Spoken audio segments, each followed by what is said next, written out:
bem-vindos. Graça e a paz de Jesus.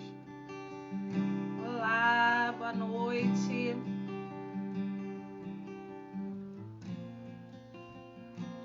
Bem-vindo, Dona Sandra. Graça e paz. Oi, mãezinha, tudo bem? Irmão Gleidson, graça e Oi, paz. Gleidson.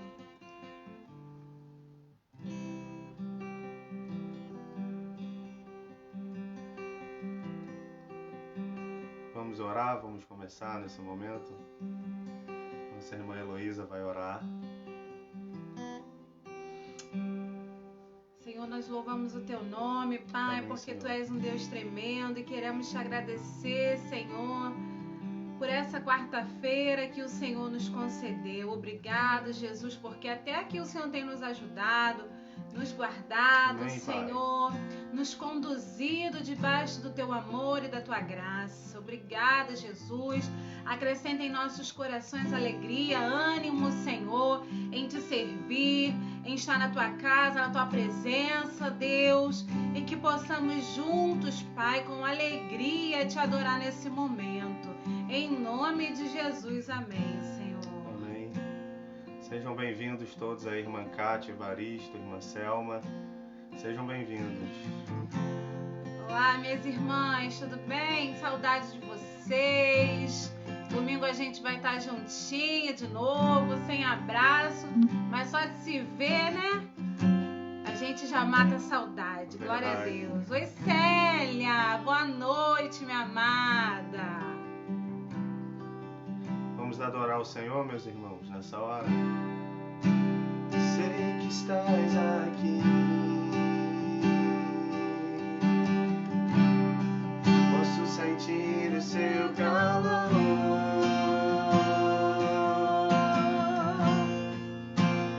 Vem me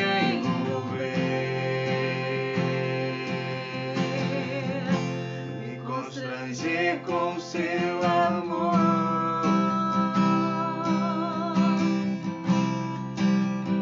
Sei que estás aqui. Posso sentir o seu calor.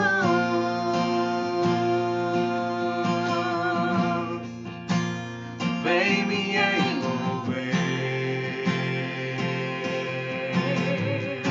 Me constranger com seu amor.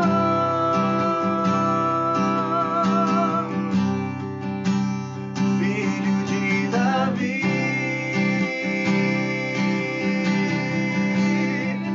tem compaixão de mim.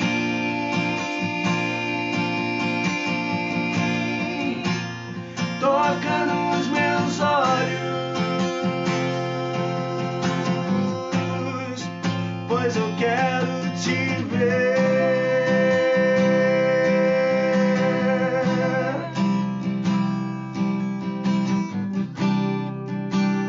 Sei que estás aqui. Posso sentir o teu calor.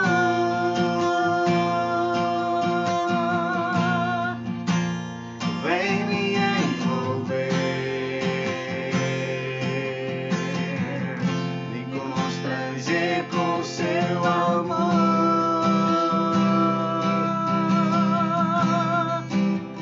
Sei que estás aqui. Posso sentir o seu calor.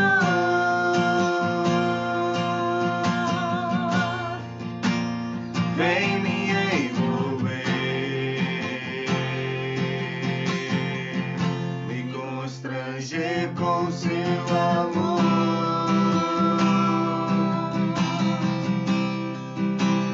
Filho de Davi,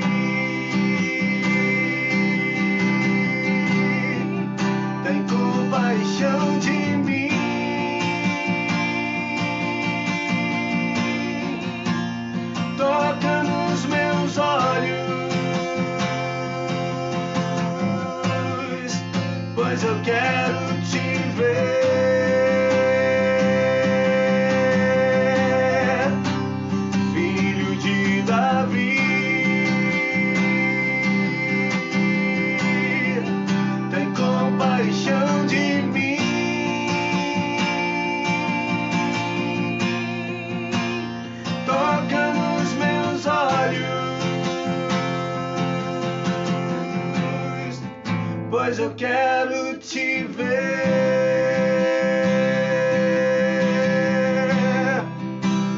Quero te ver.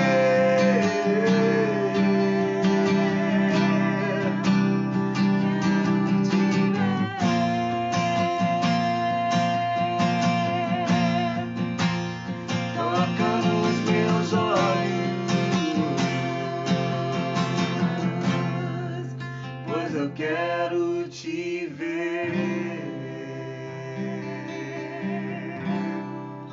Aleluia, Pai. Esse é o nosso desejo nessa noite, ser tocado pela Tua presença, assim como aquele cego de Jericó, aquele cego pôde ter uma experiência contigo, Senhor, uma experiência, mais do que uma experiência com o Teu poder de cura, ele teve uma experiência com a pessoa de Jesus. E nós oramos para que experiências como essa sejam reproduzidas na vida daqueles que estiverem conosco nessa noite. Amém. Que nós também tenhamos a experiência de estarmos conscientes da Tua presença em nossa vida e da importância de ter a Tua presença diante de nós. Senhor, aquele cego, ele disse: Filho de Davi, tem misericórdia de mim. Ele compreendeu que Tu és o Deus de misericórdia. Ele compreendeu, Senhor, que Tu és o Deus de toda compaixão. Por isso nós oramos agora pela família do irmão Laudião. Oramos, Senhor, por esse irmão dele que perdeu sua esposa. Oramos pelos filhos. Oramos pelos entes queridos que ficaram e que sentem saudades e que sofrem nesse momento com a dor do luto. Oramos para que o Espírito Santo Consolador, o Deus de toda graça e de toda misericórdia, encontre agora, Senhor, essa família e que Tua graça e Tua bondade seja estendida a eles nesse momento, em nome de Jesus. Amém. Amém. Glória a Deus. Sejam bem-vindos. Vocês que entraram depois que a gente já havia começado, graça e paz. Estou vendo aí presbítero Emílio Edson, pastor Rodrigo Gama, diácono Arthur, minha cunhadinha Nata, irmão Gleidson, todos que entraram, irmã Marta, sejam bem-vindos. Quem? Clara, pastor Vanderlei. Irmã Clara, pastor Vanderlei, sejam todos muito bem-vindos.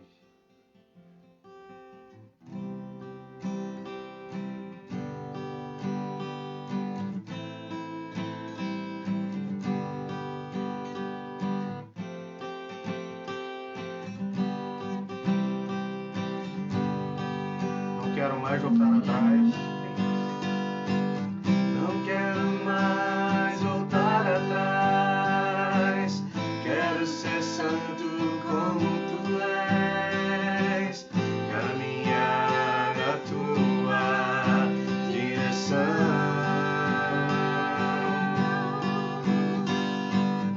Seguir os Seus passos.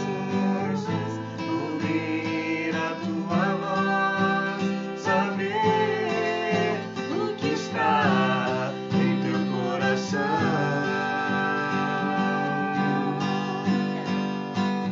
Não quero mais voltar atrás. Quero ser santo como Tu és. Caminhar na Tua direção. Seguir os Teus passos.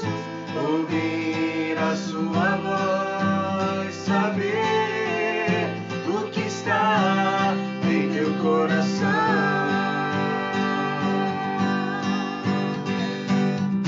Quero estar onde Tu estás. Quero ver a Tua glória, Senhor. A minha alma anseia por Ti.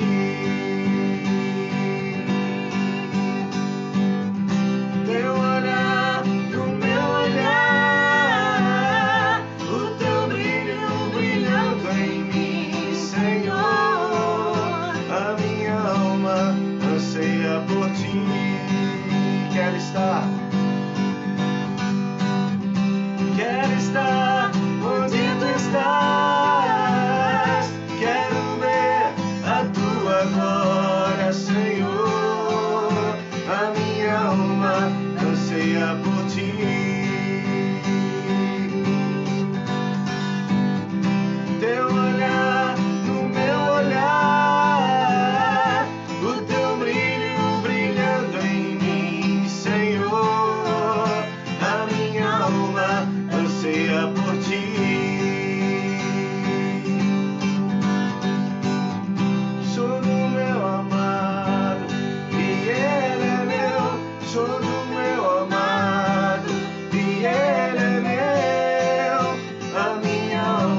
Nesse momento a gente quer fazer mais uma oração, orar pela família do Felipe. Felipe é primo de uma amiga minha, Joana, um amigo querido também que trabalhou comigo no cartório, e fomos informados agora que a mãe do Felipe veio a falecer. Nós estivemos orando por ela. Vamos orar pela família do Felipe. A Heloísa agora vai orar pelo Felipe, pelo seu pai, pelo seu irmão, pelos familiares. Senhor, nós louvamos o Teu nome, Pai, mais uma vez. E agora queremos colocar em Tuas mãos essa família enlutada, Senhor, que perdeu um ente querido, Pai, que provavelmente agora está com seu coração muito triste, seus corações tristes, sabe, Deus? Pedimos que o Senhor, pela alma que se foi, a gente não pode fazer mais nada, Pai, mas a gente sabe que o Senhor é o Deus que consola, é o Deus, Pai, que conforta os corações em qualquer situação.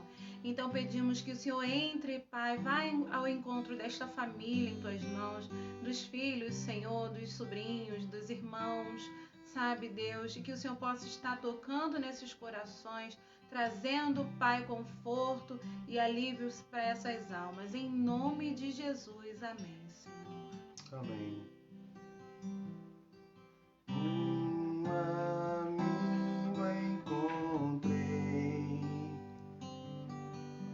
Mais chegado que o irmão, seu toque eu já senti, foi mais íntimo de todos.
Glória a Deus. Aleluia.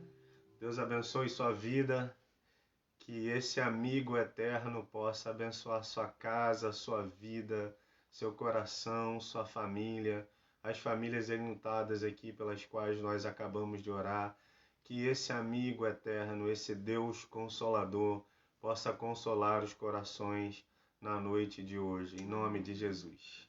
Vamos agora partilhar a palavra de Deus, que está lá na segunda carta de Paulo aos Coríntios. E conforme eu falei no domingo pela manhã, nós Vamos voltar o nosso culto presencial aqui na congregação. No domingo agora teremos um culto às 18 horas. E nós vamos continuar a exposição bíblica da segunda carta de Paulo aos Coríntios nas noites de quarta-feira às 20 horas na live. Nós concluímos quarta-feira passada a exposição bíblica sobre as 7 igrejas da Ásia, ali no Apocalipse, e vamos agora continuar às quartas-feiras aquilo que começamos no domingo pela manhã. Então abra sua Bíblia comigo para a noite de hoje, na segunda carta de Paulo aos Coríntios, no capítulo 4, versículo 1 e 2. Vamos conversar apenas sobre esses versículos hoje, versículo 1 e 2.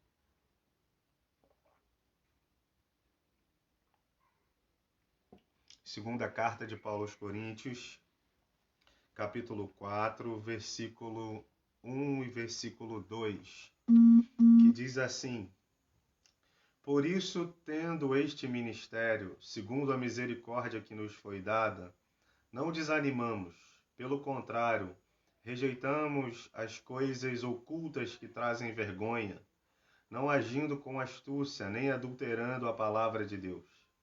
E assim, pela manifestação da verdade, nos recomendamos à consciência de todos na presença de Deus. Senhor, mais uma vez oramos, pedimos que o Espírito Santo agora ilumine a nossa mente e faça o nosso coração arder pelo poder da Tua Palavra. Enquanto a Tua Palavra é exposta diante dos nossos olhos, que o nosso coração esteja aberto, a nossa mente alerta. E, Senhor, que não haja em nós nenhuma dificuldade para compreender aquilo que a Tua Palavra quer nos ensinar na noite de hoje. Nós oramos que todo intento do maligno contra nós, todo intento contra a nossa mente, contra o nosso coração, seja jogado por terra agora, em nome de Jesus.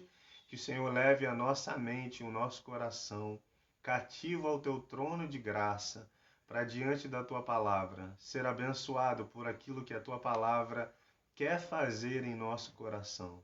Nós oramos agradecidos em nome de Jesus. Amém. Meus queridos irmãos, nós, no capítulo 3 dessa carta de Paulo à igreja de Corinto, nós caminhamos no capítulo 3 até o domingo pela manhã, e nós vimos ali, em todo o capítulo 3 dessa segunda carta de Paulo aos Coríntios, que nesse capítulo 3 o apóstolo Paulo ele entra num assunto, e esse assunto é a nova aliança. A nova aliança que Deus faz com o seu povo.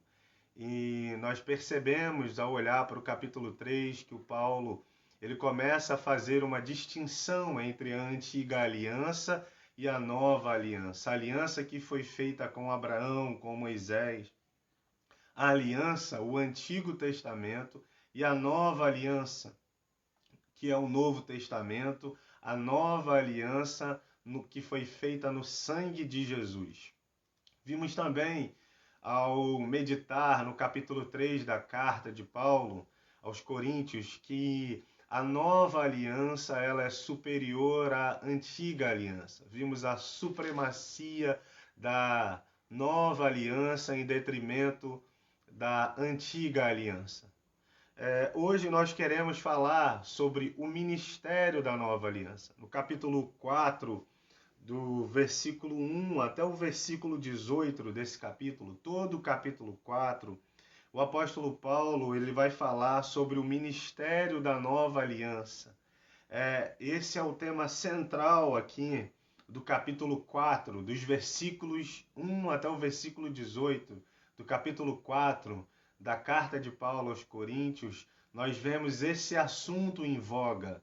O assunto aqui central é o ministério da nova aliança. E nesse capítulo 4, Paulo ele ainda está se defendendo das acusações que ele sofreu dessa igreja de Corinto.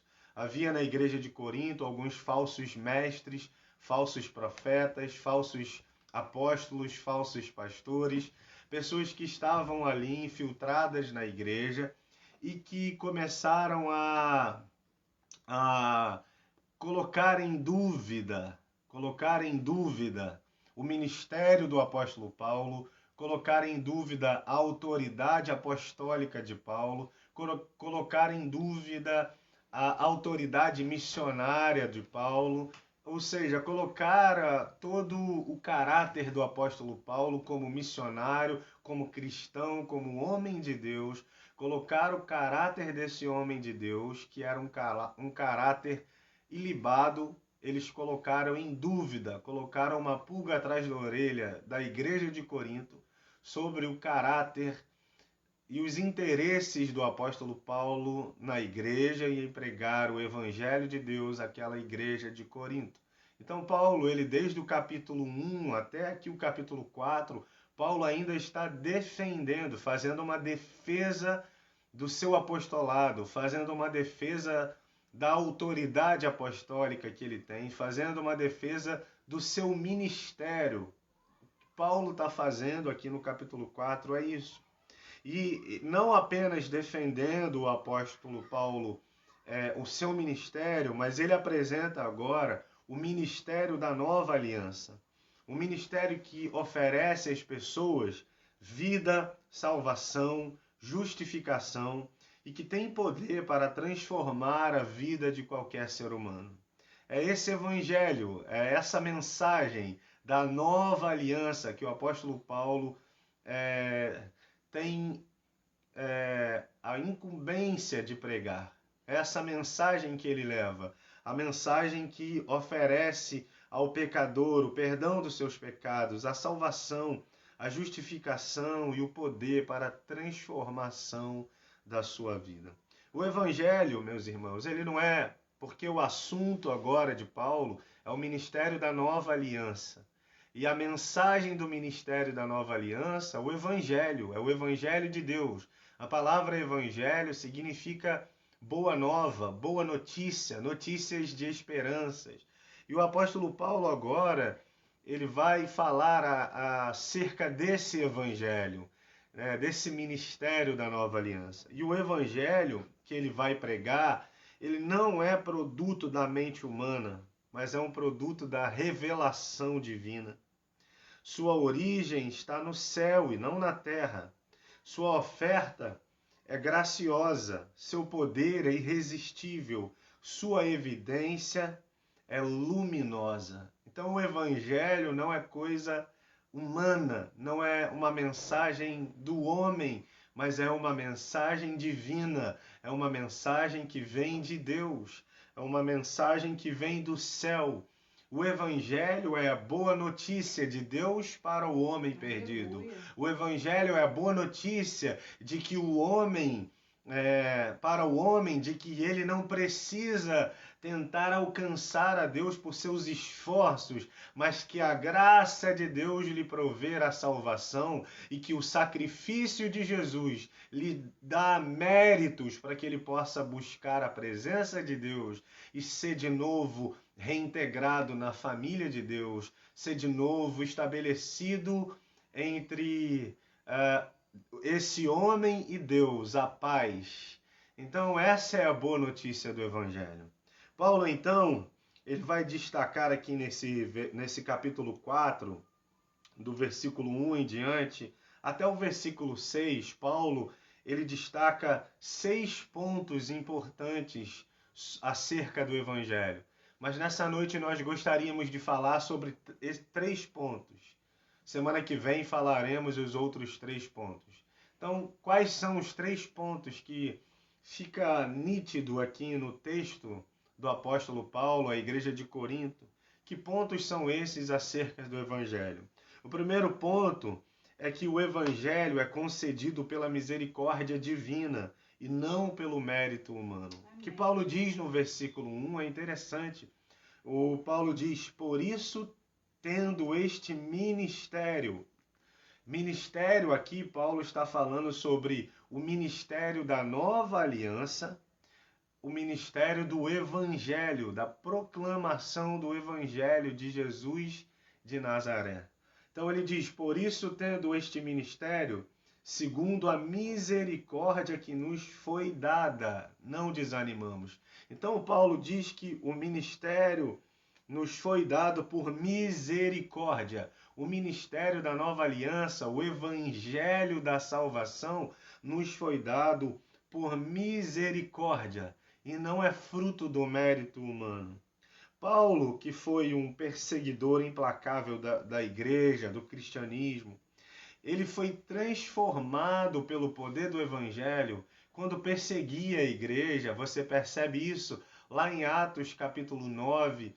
O Lucas, o autor do livro de Atos, ele deixa para nós um trajeto da conversão do apóstolo Paulo. E nesse texto ele traça o encontro de Jesus com o apóstolo Paulo. E nesse encontro que Jesus tem com o apóstolo Paulo, é interessante porque Paulo vai ao encontro da igreja, ele acha que ele está indo ao encontro da igreja para levar os crentes como prisioneiros para Jerusalém. Mas na verdade é Jesus quem está indo ao encontro do apóstolo Paulo. E no caminho de Damasco, ali Atos capítulo 9, diz que Paulo se depara com o Senhor e uma luz brilha tão forte, a glória do ministério da nova aliança, a glória que é revelada na face de Cristo, como diz o próprio apóstolo Paulo aqui no capítulo 3 da segunda carta aos Coríntios. Paulo vai dizer que a glória da antiga aliança era a glória desvanecente, uma glória passageira. Mas a glória da nova aliança era uma glória eterna, porque ela estava na face de Jesus. A glória de Deus é vista na face de Jesus. E então, Paulo, que percebe essa glória de Deus na face de Jesus, ali no caminho de Damasco, ele cai do cavalo, ele cai de joelhos, ele cai diante dessa glória revelada na pessoa de Jesus. Ele fica cego. E então ele ouve a voz que lhe diz, Saulo, Saulo, por que me persegues? E Saulo então diz, quem és tu, Senhor? Na fala do apóstolo Paulo, ele já compreende que está diante do Senhor Todo-Poderoso. E ele diz assim, quem és tu, Senhor? Quando ele diz, quem és tu, Senhor? Ele já usa a expressão Kyrios, que não era uma expressão para qualquer Senhor, mas ele estava entendendo que, de fato, Jesus era o Senhor de todas as coisas.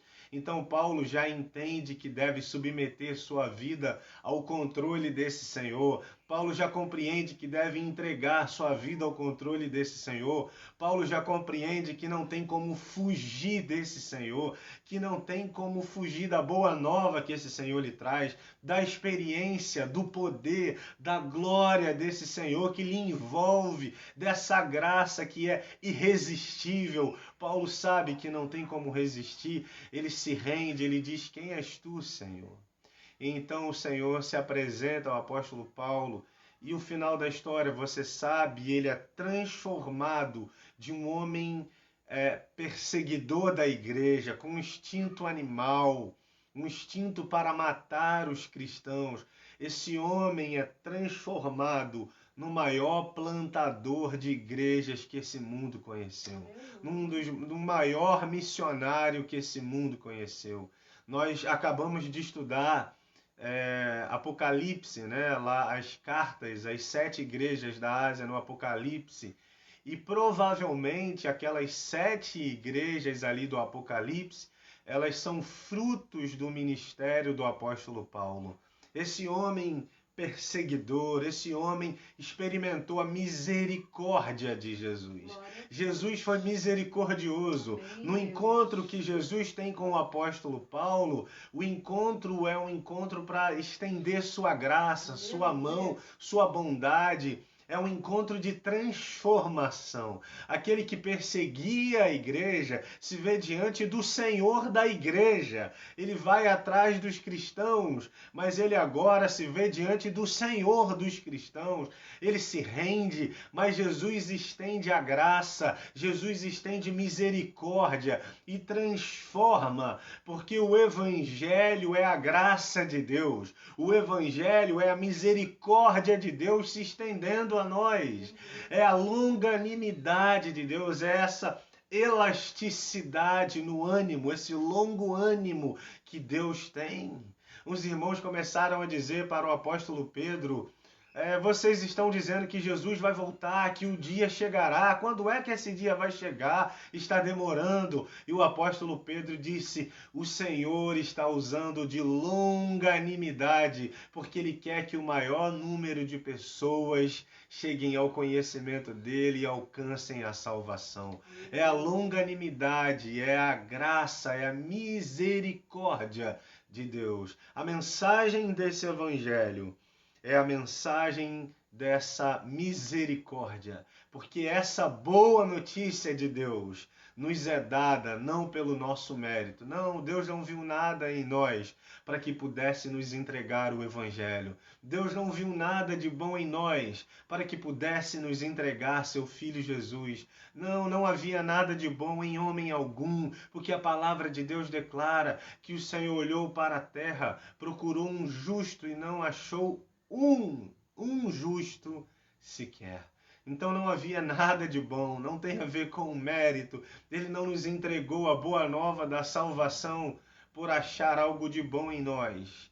Ele não nos salvou porque merecíamos ser salvos. Não, ele fez isso porque a sua misericórdia se estendeu a todos e cada um de nós. Então, o primeiro ponto que o apóstolo Paulo deixa claro sobre o Evangelho é que o Evangelho nos é dado por misericórdia. O Evangelho nos é dado, nos é concedido por Deus. É a revelação de Deus ao homem. É Deus quem dá o Evangelho ao homem por sua misericórdia. Nada tem a ver com os méritos do homem. O apóstolo Paulo era tão certo disso, de que foi a graça de Deus, de que foi a misericórdia de Deus que transformou a vida dele, que quando ele escreve ao seu querido Timóteo, lá na primeira carta de Paulo a Timóteo, se você puder abrir comigo ou ligar aí sua Bíblia lá, a primeira carta de Paulo a Timóteo, capítulo 1, dos versículos 12 até o versículo 17. Primeira carta de Paulo a Timóteo, capítulo 1, versículo 12 até o versículo 17. Diz assim a palavra do Senhor. É Paulo dizendo a Timóteo: dou graças a Cristo Jesus, nosso Senhor, que me fortaleceu e me considerou fiel, designando-me para o ministério. A mim, que no passado era blasfemo, perseguidor, insolente, mas alcancei misericórdia, pois fiz isso na ignorância, na incredulidade. Transbordou, porém, a graça do nosso Senhor, com a fé e o amor que há em Cristo Jesus. Esta palavra é fiel e digna de toda aceitação, que Cristo Jesus veio ao mundo para salvar os pecadores, dos quais eu sou o principal. Mas por esta mesma razão me foi concedida a misericórdia, para que em mim, que sou o principal pecador, Cristo Jesus pudesse mostrar a sua completa longanimidade e eu servisse de modelo para todos os que hão de crer nele, pela palavra da vida eterna. Assim, ao Rei eterno, imortal, invisível, Deus único, honra e glória para todo o sempre. Amém. Amém. Note que o apóstolo Paulo diz a mim, no versículo 13, que no passado era blasfemo, perseguidor e insolente, mas alcancei misericórdia. Paulo fala da sua miséria e depois que fala da sua miséria, fala de que Jesus o alcança em sua miséria. Como era a vida miserável de Paulo? Ele era um blasfemo, ele era um perseguidor e um insolente, um incrédulo, alguém que andava em ignorância, mas a misericórdia de Jesus alcançou a vida do apóstolo Paulo. Lá no versículo 16, ele vai dizer: mas por esta mesma razão me foi concedida misericórdia, para que em mim, que sou o principal pecador, Cristo Jesus pudesse mostrar a sua completa longanimidade. Paulo é consciente de que o evangelho que transformou a sua vida foi entregue a ele, não porque ele merecia, mas porque a misericórdia de Jesus alcançou a vida do apóstolo Paulo. A palavra misericórdia, diz o reverendo Hernandes Dias Lopes, indica exatamente a remoção apaixonada da miséria. Né? Misericórdia é aquilo que que dói no coração de Deus. É Deus olhar para a humanidade e ver a miséria em que essa humanidade vive, e ele então decide em seu coração misericordioso, compadecido, aquilo dói no coração de Deus, e Deus então estende sua graça e oferta seu Filho amado por amor a todos nós. É a oferta de graça e misericórdia. Então, o primeiro ponto sobre o Evangelho que o apóstolo Paulo destaca é esse. O Evangelho é concedido pela misericórdia de Deus e não pelo mérito humano. O segundo ponto que o apóstolo Paulo destaca é que o Evangelho nos dá força para enfrentar o sofrimento. Ainda no versículo 1 da segunda carta de Paulo aos Coríntios, no capítulo 4, a parte B, o final aqui do versículo 1 diz assim: não desanimamos. Paulo diz que, por isso, tendo este ministério, segundo a misericórdia que nos foi dada, não desanimamos ou não desfalecemos, diz a versão revista e atualizada. A minha versão nova Almeida atualizada diz: não desanimamos. O Evangelho, irmãos, ele é aquilo que nos dá força. Na nova aliança, nós encontramos a força que vem do sacrifício de Jesus, da vida que o Espírito Santo, o poder que o Espírito Santo sopra em nosso coração. E esse poder, essa graça de Deus, nos habilita, nos fortalece para suportar o sofrimento que há para todo aquele que decide seguir a Jesus. É um ledo engano o que vi uma vez na placa de uma igreja. Pare de sofrer, vem para cá, pare de sofrer. O sofrimento é algo que faz parte da humanidade. Os filósofos dizem que o ser humano é um ser em agonia, é um ser em angústia. Sofrimento é coisa da humanidade. Todo mundo sofre, seja rico, seja pobre, seja pequeno, seja adulto, seja novo, seja idoso, seja branco, seja negro, seja o que for. É ser humano, passa por angústias e passa por sofrimento. E o apóstolo Paulo, ele usa a palavra aqui dizendo: não desanimamos ou não desfalecemos. A palavra que o apóstolo Paulo usou é a palavra grega egkakoumen, que significa a coragem, significa não perder a coragem, ou desfalecer, ou desanimar. O que o apóstolo Paulo estava dizendo é que com essa palavra ele está dizendo: nós não somos covardes, nós não nos acovardamos, O Evangelho me dá força para suportar o sofrimento da vida e da perseguição que aqueles que pregam o Evangelho, que aqueles que entregaram sua vida a Jesus, que aqueles que foram capturados pelo amor de Deus passam. O Evangelho nos fortalece para enfrentar esses sofrimentos. O Evangelho nos dá força, ele não nos deixa nos acovardarmos. Este verbo fala de cansaço espiritual, disse o teólogo Simon Kistemaker. Não é cansaço normal, mas é o cansaço espiritual. O desfalecer, o desanimar, tem a ver com o ânimo espiritual, com o ânimo da caminhada cristã. É não desanimar na caminhada, é não desfalecer na caminhada, é não entregar os pontos, é não deixar de correr, é não largar a corrida, é não olhar para trás, é não voltar atrás, como diz o autor aos Hebreus.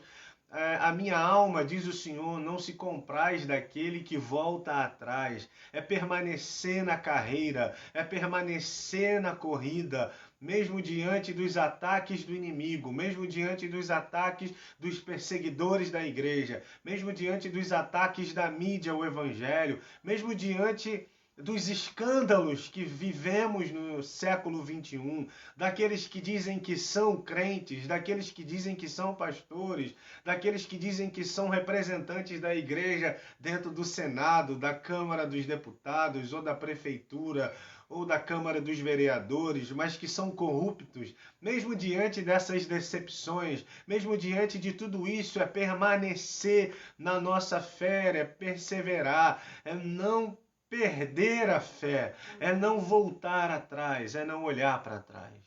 Paulo diz que o Evangelho nos capacita a não desanimarmos. E Paulo, ele enfrentou toda sorte de sofrimento. Ele enfrentou açoites, ele enfrentou prisão, ele enfrentou, por exemplo, naufrágio, ele enfrentou a própria morte. E aliado a tudo isso, ele ainda sofria com a angústia da preocupação com as igrejas que ele havia plantado, com todas elas. Mesmo diante de todas essas lutas e diante da preocupação com as igrejas que ele havia plantado, Paulo não desfaleceu, Paulo não esmureceu, Paulo não desanimou, porque o dever de ministrar a nova aliança e o evangelho era mais nobre do que o desânimo. Isso não dava para fazer com que Paulo desanimasse. E Paulo enfrentou muitos sofrimentos. Por exemplo, quando você olha Atos ali, o livro de Atos, e Atos fala muito da vida do apóstolo Paulo, fala muito do ministério do apóstolo Paulo, da ação missionária do apóstolo Paulo, e você pode perceber que o apóstolo Paulo ali em Atos capítulo 16, após plantar a igreja ali em Filipos, quando ele prega para Lídia e se converte, começa a igreja ali na casa da Lídia, depois de libertar uma jovem possessa de espírito de adivinhação, depois de sofrer açoites, tomar uma quarentena menos um, ele e Silas são levados para a prisão. E estão feridos, machucados, cansados, sim,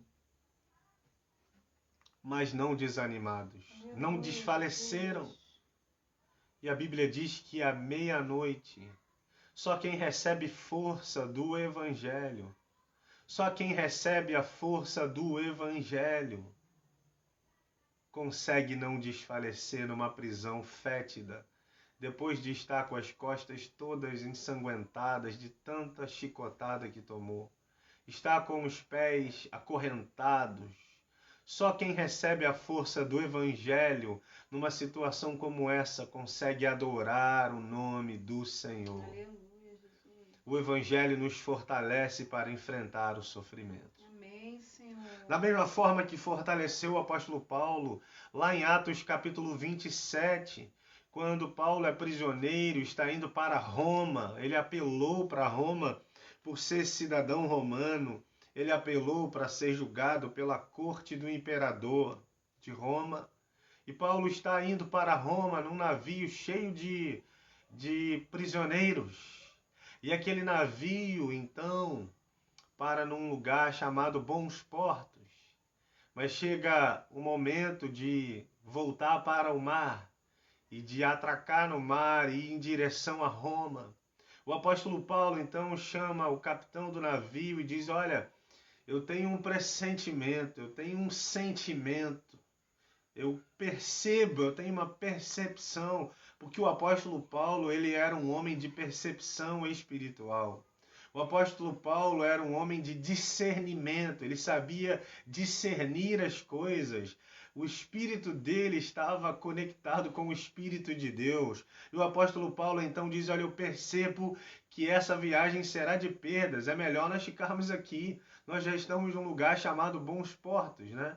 Era um lugar sugestivo para permanecer. Então, o capitão da guarda romana conversa com o capitão do navio, e o capitão do navio diz assim: não, dá para a gente prosseguir. E no meio do mar, no alto mar, um tufão de vento chamado Euroaquilão veio sobre o barco e começou a bater de um lado para o outro. Aqueles homens ficaram desesperados. Eles começaram a jogar a carga do navio para fora. Ficaram dias e dias passando naquela tormenta. E o apóstolo Paulo, então, se levanta depois de 10 dias e diz assim: gente, já faz 10 dias que passou o tempo de jejum. Vamos comer. O apóstolo Paulo se levanta com aqueles homens jogando a bagagem para fora do navio, desesperados, pensando que vão morrer. Ele se levanta e diz: gente, sossega aí um pouco, acalma. Acalma o coração de vocês, vocês estão muito agitados. Tá tudo tranquilo, porque o Deus a quem eu sirvo ontem à noite enviou um anjo aqui e ele me disse que será necessário eu chegar em Roma e todos aqueles que ficarem no navio comigo chegarão em Roma. Deus vai dar o livramento. O apóstolo Paulo, ele tem tranquilidade porque ele recebe a mensagem do anjo, o mensageiro de Deus. A mensagem de Deus chega a Paulo. O evangelho é a mensagem de Deus. E a mensagem de Deus para nós é a mensagem de esperança, de certeza de que Deus está cuidando de todos e cada um de nós, que a nossa vida não foge do olhar do Senhor. O Senhor diz, o profeta do Senhor diz lá no Antigo Testamento: o teu nome está escrito na palma das minhas mãos, ó Israel. Então nós não estamos esquecidos. Deus se lembra de nós o tempo todo. Fazemos parte da memória do Senhor, fazemos parte do coração do Senhor, do cuidado dele para conosco.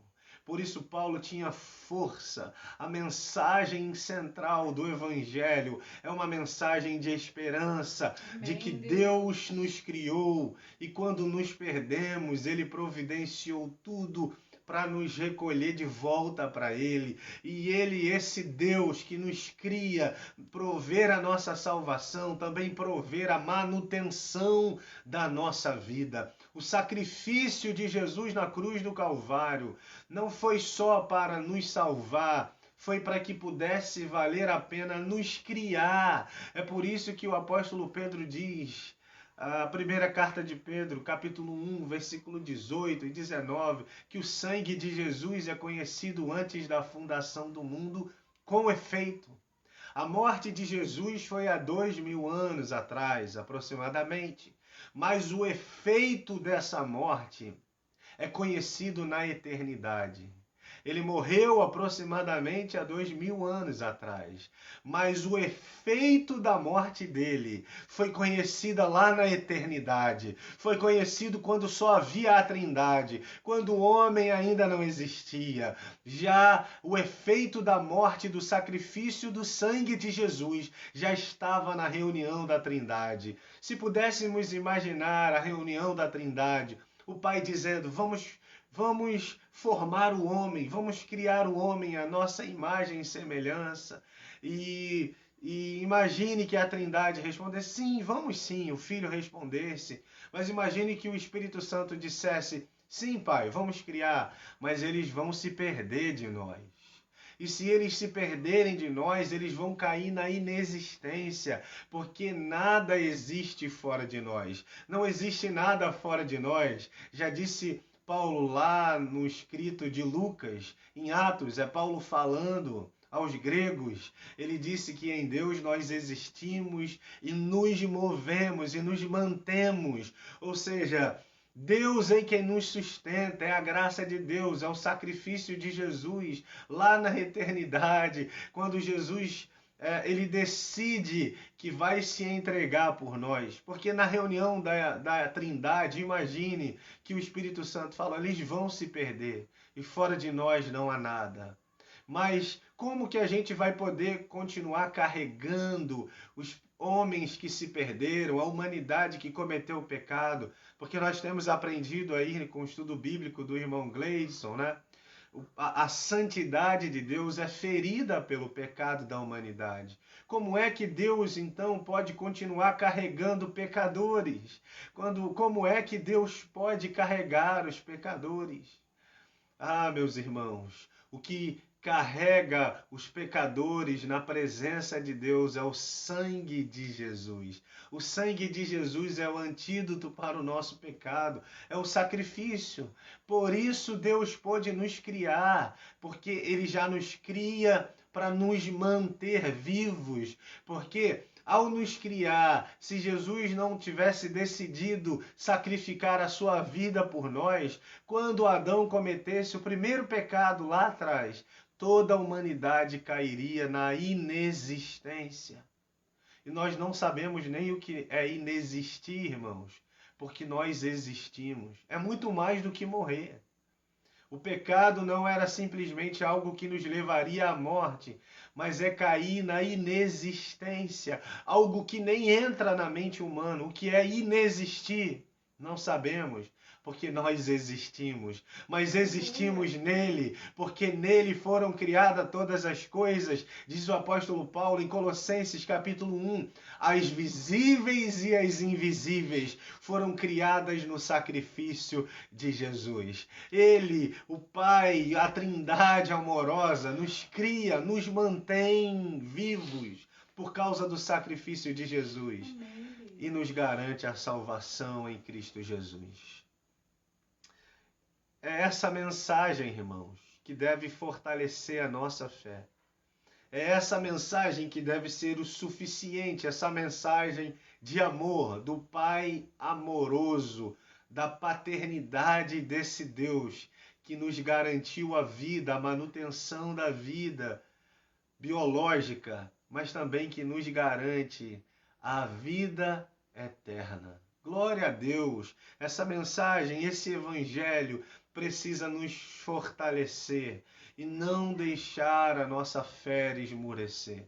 Toda vez que você pensar em voltar atrás, lembre da paternidade de Deus. Lembre do sacrifício de Jesus na cruz do Calvário. Volte para a cruz. Volte o seu olhar para a cruz do Calvário. Porque quando você olhar para a cruz do Calvário novamente, seu coração se encherá de força e vigor. Amém. E o desânimo vai bater em retirada. Então o Evangelho, irmãos, o Evangelho ele é concedido pela misericórdia de Deus e não pelo mérito humano. O Evangelho é o que nos dá força para enfrentar o sofrimento e não desanimarmos. E, em terceiro lugar, o Evangelho nos capacita a ser íntegros. Íntegros na vida e íntegros na proclamação do Evangelho de Jesus de Nazaré. Olha o que diz o versículo 2 aqui do capítulo 4 da segunda carta de Paulo aos Coríntios. Capítulo 4, versículo 2. Pelo contrário, rejeitamos as coisas ocultas que trazem vergonha, não agindo com astúcia, nem adulterando a palavra de Deus. Note que o apóstolo Paulo está dizendo que ele rejeita as coisas ocultas que trazem vergonha, não agindo com astúcia. e nem adulterando a palavra de Deus. Paulo está deixando claro que sua conduta como pregador do Evangelho, sua conduta no ministério da nova aliança, como um pregador, como um missionário, como um apóstolo da fé cristã, sua conduta foi uma conduta ilibada. Sua conduta foi uma conduta íntegra. Ele não era como os falsos pregadores que haviam na igreja de Corinto. Paulo está fazendo uma distinção entre ele e esses homens. Paulo está dizendo, eu não adulterei a palavra de Deus. Eu não adulterei a palavra de Deus. Eu não prego com segundas intenções. Paulo está dizendo que aqueles homens pregavam com segundas intenções. O cristão, ele é verdadeiro. Ele vive na luz. Os falsos obreiros não viviam na luz. Os falsos mensageiros, os falsos profetas e pregadores que haviam entrado na igreja de Corinto, esses homens que faziam oposição ao apóstolo Paulo, eles pregavam por interesse financeiro. Eles mercadejavam a palavra de Deus. Paulo já disse isso lá no capítulo 2. Paulo já disse isso. Deixa claro que esses homens, eles pregam a palavra por interesse, que eles fazem do evangelho um mercado para ganhar dinheiro. Eles fazem do evangelho uma maneira de promover o nome deles. Eles querem se promover. Eles querem ser promovidos através do evangelho. Eles querem a glória para eles. Eles querem a glória desse mundo. A glória que Jesus rejeitou. A glória que esses pregadores queriam era a glória que o diabo oferece. É o aplauso dos homens. É a honra dos homens. É a honra e a glória que Jesus rejeitou. Mas esses falsos pregadores queriam isso. Queriam o aplauso da igreja de Corinto. E para tal, eles fingiam ser o que não eram. Para tal, eles pregavam um falso evangelho. Para tal, o interesse pelo qual eles pregavam o evangelho era obter recursos financeiros. Era fazer da igreja uma rede de empresas, era fazer do evangelho um negócio rentável. O apóstolo Paulo, ele diz que o cristão verdadeiro, ele não prega a palavra por interesse, ele não promove o nome dele, ele promove o nome de Deus. Eu lembro uma vez que eu estava assistindo um programa de televisão, quando eu ainda acreditava nesses programas de televisão. E eu estava assistindo o programa de uma determinada igreja. E aí aquele homem, o pastor, fazendo entrevista com as pessoas que haviam sido supostamente curadas. E aí nessa suposta cura, ele pergunta ao rapaz que estava diante dele, você é membro da nossa igreja? Ele falou, não, eu sou lá da igreja tal. Ele falou, você é membro da igreja tal? Quanto tempo? Muitos anos. Muitos anos? É. E quanto tempo você vinha sofrendo com esse problema? Muitos anos que eu tinha esse problema. Ué, mas você estava lá na outra igreja há tantos anos e nunca foi curado? Não, nunca foi curado. Foi curado aqui hoje? Aqui hoje. Então fala agora para que as pessoas possam ouvir. Qual é o nome da igreja que você foi curado? E aí aquele camarada falou o nome da igreja daquele falso apóstolo.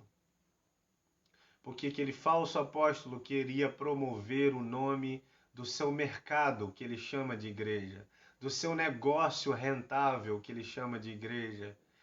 Ele queria promover o nome dele, É por isso que você vai ver em muitas igrejas a foto do apóstolo, a foto do pastor, um banner enorme com a imagem daquele camarada ali, porque ele está promovendo o nome dele, mas o verdadeiro cristão promove o nome de Jesus de Nazaré.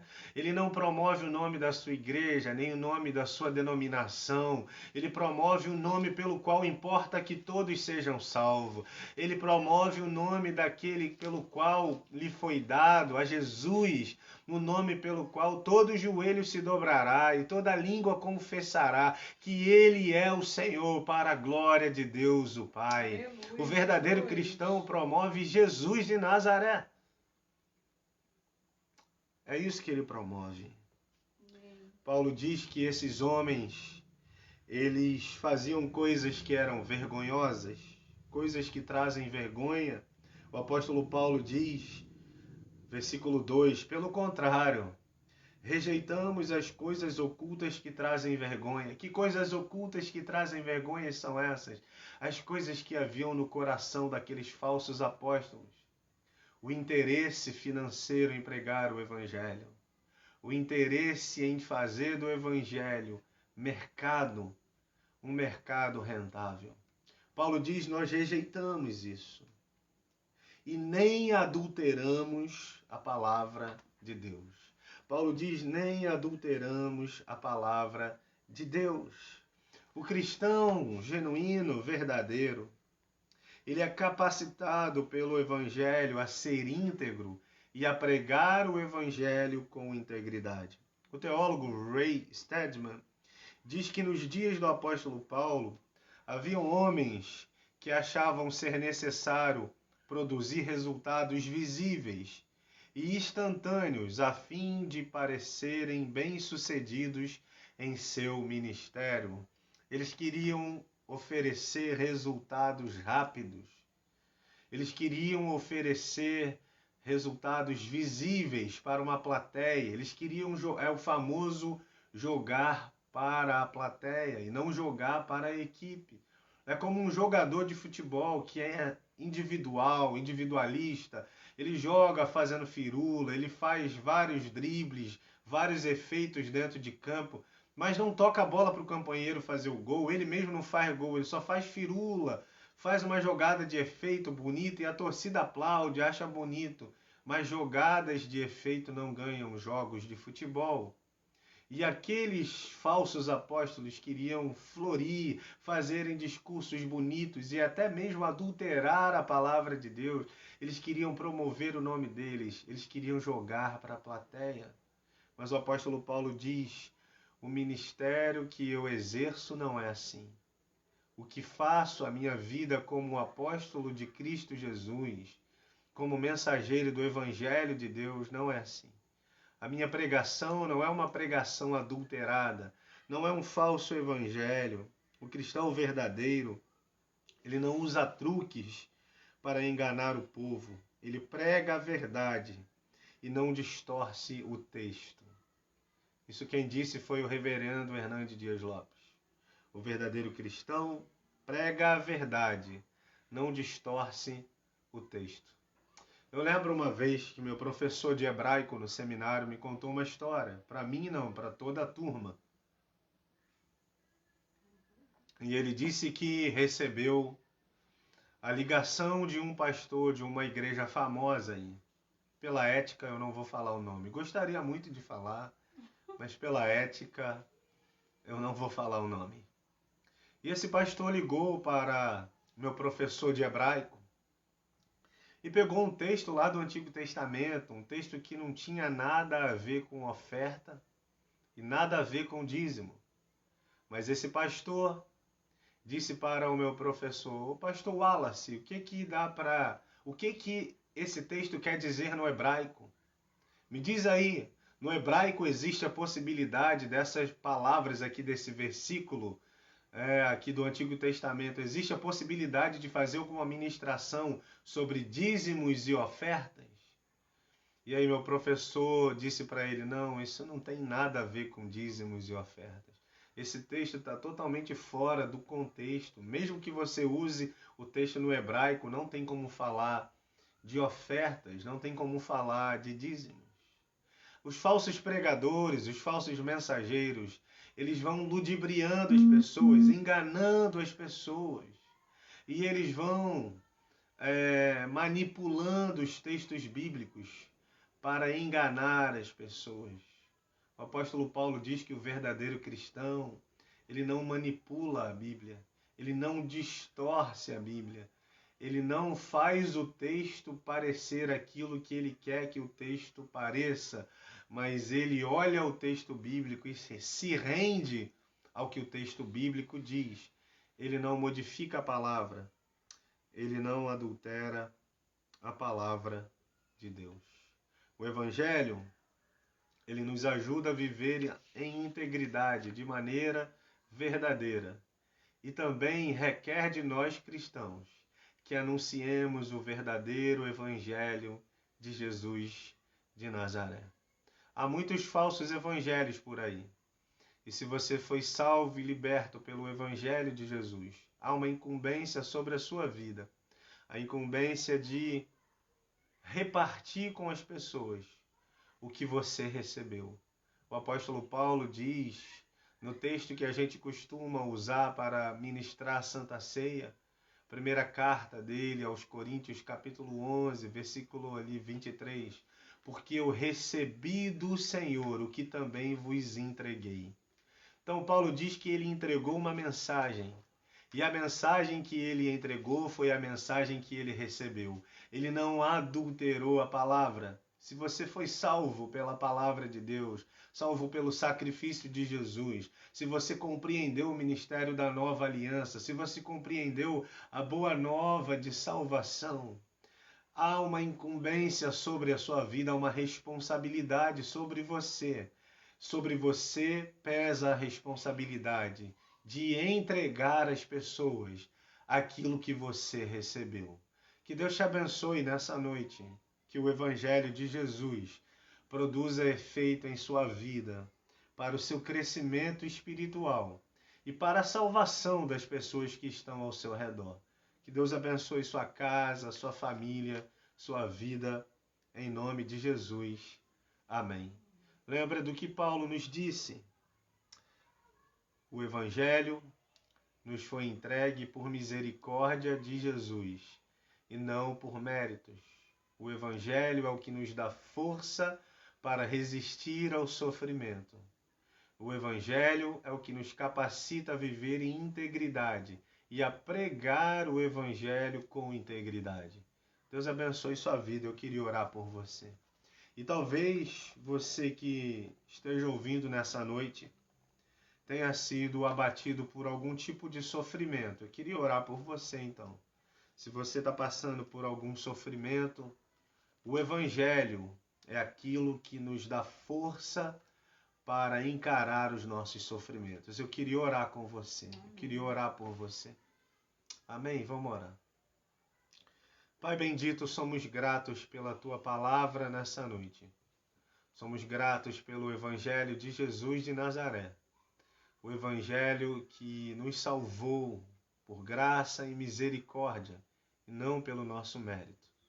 O Evangelho que fortalece a nossa vida e que faz a gente encontrar sentido na vida e encontrar força para resistir diante do sofrimento. O Evangelho que transforma a nossa vida de maneira que a gente passa a viver uma vida íntegra e a transmitir a mensagem com integridade. A esse Evangelho que recebemos, que está no nosso coração, eu peço agora, esse Evangelho, essa palavra, o Espírito da lei, agora sobre a vida das pessoas que nos veem nessa noite e que estão sofrendo, que elas recebam poder para continuar a caminhada, que elas não desanimem, não olhem para trás, não guardem a fé, ainda não é a hora de guardar a fé, a carreira ainda não foi completa, na caminhada cristã não há tempo para parar, não devemos voltar atrás. É seguir para o alvo pelo qual nós fomos conquistados. É seguir a carreira, é seguir a Jesus. Por isso eu te peço, fortalece a fé daqueles que estão enfraquecidos nessa noite. E dê subterfúgio àqueles que estão sofrendo, seja pela perda, pelo luto, seja pela perda de um emprego, seja por um sofrimento emocional, espiritual, seja em que âmbito esse sofrimento for, que o Evangelho de Jesus dê força a esses irmãos e irmãs para continuarem e resistirem na caminhada. Nós oramos agradecidos em nome de Jesus. Amém. Amém, gente. Deus abençoe a vida de vocês. Que a bênção do Eterno esteja sobre sua casa, sobre a sua família, sobre os teus. Tá? Um beijo no coração. Elô vai também despedir aí de vocês. Tá? Um beijinho para vocês. Beijo, pessoal. Boa noite. Amém. Fiquem na paz. Amanhã lá na fanpage EEC de Vila Norma, às 20 horas, estudo bíblico com o pastor Vanderlei. Esteja lá, compareça lá e receba da palavra de Deus no seu coração. A paz a todos e aos irmãos da congregação. Nos vemos domingo às 18 horas na reabertura da nossa congregação, um culto de louvor e adoração ao nosso Deus maravilhoso, tá bom? Às 18 horas ou 6 horas da noite, domingo, nos vemos lá. Rua Manuel Beckmann, número 38, Campo Grande. A paz.